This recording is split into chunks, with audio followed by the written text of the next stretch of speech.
Bien le bonjour. Oui, l'hiver, c'est la saison des raclettes, des tartiflettes et des fondus savoyards. Mais c'est pas pour autant qu'il est impossible de perdre du poids en hiver. Loin de là, au contraire. D'ailleurs, si vous voulez avoir votre corps de rêve sur la plage cet été, c'est dès cet hiver qu'il va falloir équilibrer votre alimentation.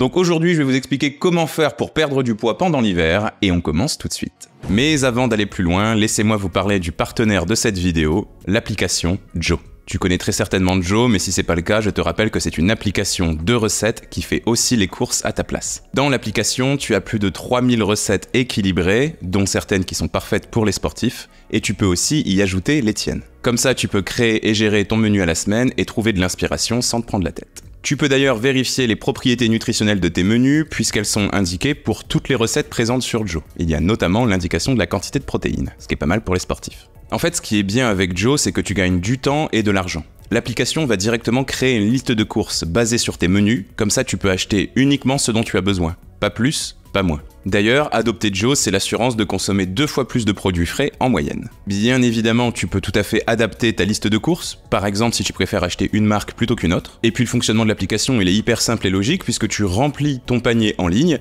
et tu n'as ensuite plus qu'à aller chercher tes courses en drive ou à te faire livrer. Ça fait longtemps que je suis Joe de près et je suis vraiment très content qu'il fasse partie des partenaires du Nutri-Scope. Et pour marquer le coup, ils ont décidé de mettre à ta disposition un code promo pour découvrir Joe. Ce code, c'est NutriJoe et il te permet d'avoir 30 € de réduction sur tes 3 premières commandes. Bien sûr, si tu veux en savoir plus, je te remets d'autres informations dans la description.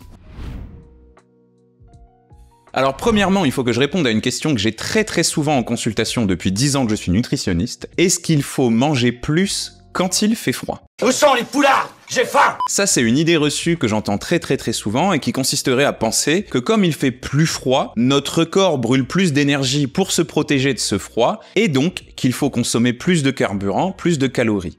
Ça pourrait paraître logique parce que je vous rappelle que calories, ça vient de calor qui vient de chaleur. Les calories, c'est de l'énergie utilisée par votre corps pour produire de la chaleur. Donc pour résister au froid, la chaleur, c'est quand même plutôt pas mal. Mais ce constat n'est plus du tout correct actuellement. C'était valable il y a, 1000 ans, 1500 ans, 2000 ans, quand on vivait dans des châteaux forts qui n'étaient pas équipés du chauffage central, quand on avait des vêtements qui étaient très fins, quand on avait une alimentation qui était rare. Aujourd'hui, avec le confort actuel, c'est plus du tout le cas. On vit dans des maisons qui sont chauffées entre 18 et 25 degrés, on porte des vêtements chauds, on se déplace dans des véhicules, et puis on a une telle disponibilité et une opulence alimentaire que la plupart d'entre nous arrivent à manger à leur faim au quotidien, ce qui est aussi une source de chaleur. Donc le bilan de tout ça, c'est quoi? Et d'ailleurs, je vous remets juste ici et dans la description une étude scientifique qui prouve ça. En hiver, on n'a pas besoin de manger plus qu'en été, parce qu'avec le modernisme et le confort qu'il y a partout autour de nous, on n'est pas du tout autant que ça exposé au froid. Et c'est pas du tout les quelques minutes où on grelotte le matin, on attend le bus qui suffisent à augmenter notre besoin en calories à la journée. Mais alors derrière votre écran, vous pouvez vous dire c'est très bien ce qu'il dit. Mais moi je suis quand même convaincu que j'ai l'impression que mon cerveau me demande de manger plus et des aliments déséquilibrés en hiver. Est-ce que c'est une impression ou est-ce que c'est correct? Bien soyez rassurés, c'est tout à fait correct. Vous n'êtes pas fou, vous n'êtes pas folle, vous n'inventez pas des sensations. Oui, votre corps et votre cerveau réclament davantage de sucre et de gras pendant l'hiver. Mais c'est pas lié à la baisse des températures, c'est lié à la baisse de votre morale. Eh ouais, en hiver, on fait un peu la tête. Il fait froid, les journées raccourcissent, les aliments sont quand même un petit peu moins fun et moins source de plaisir que ceux qu'on va retrouver pendant l'été. Et puis c'est aussi une période où on travaille plus. L'été, c'est aussi les vacances, alors que l'hiver, en général, on est chez soi, bien concentré sur son travail. Tout ça fait qu'on note clairement une baisse du moral pendant les saisons les plus froides. Et ce qu'il se passe, c'est que votre cerveau a besoin de réconfort. Et le gras et le sucre, mais encore plus le gras et le sucre associés ensemble, sont des éléments qui apportent énormément de réconfort et de plaisir à votre cerveau, puisqu'ils activent la zone de la récompense. Donc moi ce que je vous conseille c'est d'écouter ces envies ou en tout cas d'essayer de voir si vous avez vraiment faim ou si vous avez le moral dans les chaussettes et si vous voulez vous faire des petits plaisirs comme cela, essayez de les faire fait maison et essayez de les inclure à un repas qui est équilibré. Et puis en parallèle de ça, je vous rappellerai que si vous faites 4 repas par jour sur la semaine, 4 x 7, 28, c'est pas du tout un souci si sur les 28 repas, il y a une tartiflette et une raclette, vous avez 26 autres occasions d'équilibrer les choses à côté. Attention à pas chercher à manger équilibré tout le temps, on a des repas où ça fait du bien de lâcher un peu la pression, notamment en hiver avec les repas des fêtes. Donc pensez-y, manger c'est aussi du plaisir, c'est pas que du contrôle.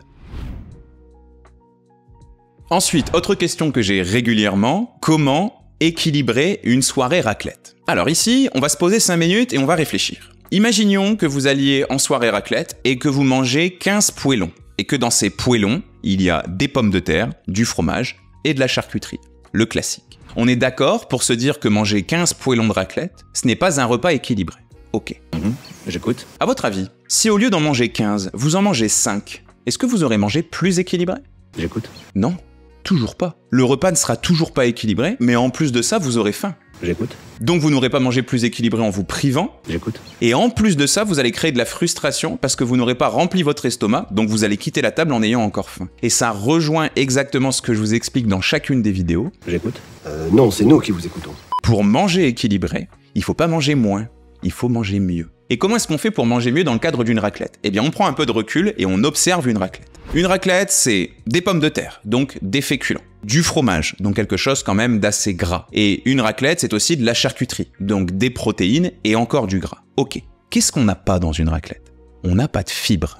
Les fibres, ce sont des choses qui sont très intéressantes et qu'on retrouve principalement dans les fruits et dans les légumes, qui vont diminuer l'impact négatif des repas déséquilibrés. Si vous faites un repas très sucré et que vous mettez des fibres à l'intérieur, vous allez limiter la casse. Si vous faites un repas qui est très gras et que vous mettez des fibres à l'intérieur, c'est pareil. Et bien ici, dans une raclette, ce qui nous manque, ce sont ces fameuses fibres. Comment est-ce qu'on fait pour ajouter des fibres à une raclette? Et je vous rappelle que les fibres, ce sont les fruits et les légumes. Eh bien, c'est pas très compliqué. Pour les légumes, deux options s'offrent à vous. Premièrement, vous mettez des légumes à l'apéritif. Avant une raclette, si vous buvez un apéritif, c'est une très mauvaise idée d'aller mettre des rondelles de saucisson ou d'aller mettre des cubes d'emmental par exemple, puisque vous allez manger de la charcuterie et du fromage dans la raclette. Essayez plutôt de vous servir de cet apéritif pour équilibrer le repas qui vient juste après. Et donc là, vous mettez des petites tomates cerises, des baby carottes, vous mettez des radis, des tuiles de fenouil, des tuiles d'endive, des champignons de Paris, des pousses de chou-fleur, peu importe, vous mettez des légumes. Ou alors, ce que vous faites, c'est que vous faites une salade. Et puis dans votre repas, après votre raclette, vous mangez cette salade. Ça peut être une salade verte, bien évidemment, mais ça peut aussi être une salade de crudités, telles que des betteraves ou encore des carottes râpées, par exemple. Je préfère l'option apéritif parce que généralement, on arrête de manger la raclette au moment où on a vraiment plus faim, et derrière, c'est assez rare d'aller mettre une salade. Mais encore une fois, ça dépend de vos habitudes et de vos goûts. Et puis deuxièmement, comment est-ce que je fais pour mettre des fibres dans une raclette? Eh bien, premièrement, j'utilise la même astuce que pour les légumes. Je mets des fruits à l'apéritif. Eh bien, par exemple, je mets des brochettes de fraises, des brochettes d'ananas ou encore des grains de raisin à l'apéritif. Ou sinon, bien évidemment, je vais terminer mon repas avec une salade de fruits. Donc, vous voyez, là, l'exemple que je viens de vous montrer, il est super important et il illustre bien ma vision de l'alimentation équilibrée. Cherchez pas à retirer, cherchez pas à éliminer, cherchez pas à interdire. C'est pas comme ça que vous allez équilibrer votre alimentation. Cherchez plutôt à ajouter les éléments qu'il manque à votre assiette. Je le répète encore une fois, pour manger équilibré, il faut pas manger moins, il faut manger mieux. Presque un slogan pour moi. Autre chose dont je voulais vous parler dans cette vidéo, soupe plus yaourt, c'est pas un repas. Oh merde! Oh, c'est con ça! Ça encore une fois, je l'ai énormément comme question, ou plutôt comme observation en consultation depuis que je suis nutritionniste. Le nombre de patients et de patientes qui, dès qu'il commence à faire un petit peu froid, se contentent de manger une soupe et un yaourt le soir en hiver, je ne les compte plus. Et dites-moi en commentaire d'ailleurs si ça vous parle, ou si peut-être vos parents ont les mêmes habitudes. Et en fait, le constat, il est exactement le même que dans la raclette. Dans un repas comme celui-ci, il va manquer beaucoup trop d'éléments pour que le repas soit équilibré. Premièrement, la soupe. Ok, la soupe, c'est fait à base de légumes. Mais, ce qui nous intéresse dans les légumes, ce sont surtout leurs fibres. Et les fibres, ce sont des longs fils. Par exemple, si vous prenez un poireau, on pourrait l'effilocher de la tête aux pieds et finir avec des fibres qui font quasiment 1 mètre de long. Eh bien, dites-vous que quand vous faites une soupe, vous écrasez et vous mixez tous vos légumes. Donc la taille des fibres réduit drastiquement et donc leur action est nettement moins efficace, même si bien évidemment toutes les fibres ne sont pas complètement détruites. En plus de ça, vous allez chauffer et chauffer assez longtemps. Et ça peut un petit peu dénaturer et abîmer les fibres que contiennent les légumes, mais aussi d'autres éléments qu'ils contiennent tels que les minéraux et les vitamines. Donc une soupe, c'est pas une portion de légumes. Ou alors, ce que vous pouvez éventuellement faire, c'est mixer votre soupe très grossièrement, ou alors laisser des morceaux de légumes intacts à la surface de votre soupe, un peu en faisant une espèce de bouillon finalement. Et puis le yaourt, c'est pas quelque chose d'intéressant parce que certes ça contient un petit peu de protéines, ok, mais pas du tout suffisamment pour vous rassasier, ni pour apporter à votre corps toutes les protéines dont il a besoin pour être en parfaite santé. Et puis, en parallèle de tout ça, on est sur un repas quasiment liquide, ce que j'appelle parfois avec mes patients un repas d'hospice. Ça, c'est des repas que vous prendrez à 95 ans quand vous pourrez plus mâcher. Pourquoi est-ce que ça m'enquiquine que ce soit un repas liquide? 2 explications à ça. Premièrement, comme le repas il est liquide, votre estomac va avoir très peu à travailler et il va donc avoir digéré votre repas assez rapidement. Et plus le repas est digéré rapidement, moins vous êtes rassasié pendant longtemps, donc plus vous avez faim rapidement ensuite. Comme souvent ça se fait le soir, vous allez peut-être pas trop le sentir, mais le lendemain matin, vous risquez de vous réveiller avec un appétit colossal. Et puis deuxièmement, faire un repas liquide, c'est un peu problématique parce que vous allez remplir votre estomac d'eau. Donc le petit capteur de niveau qu'il y a tout en haut de votre estomac, il va être plutôt content, il va se dire chouette, l'estomac est rempli jusqu'à ras-bord, donc votre cerveau va vous envoyer le message je n'ai plus faim. Mais le problème c'est que l'eau va être vidangée, va être digérée très rapidement, et donc quelques heures après, à nouveau, vous allez ressentir la sensation de faim.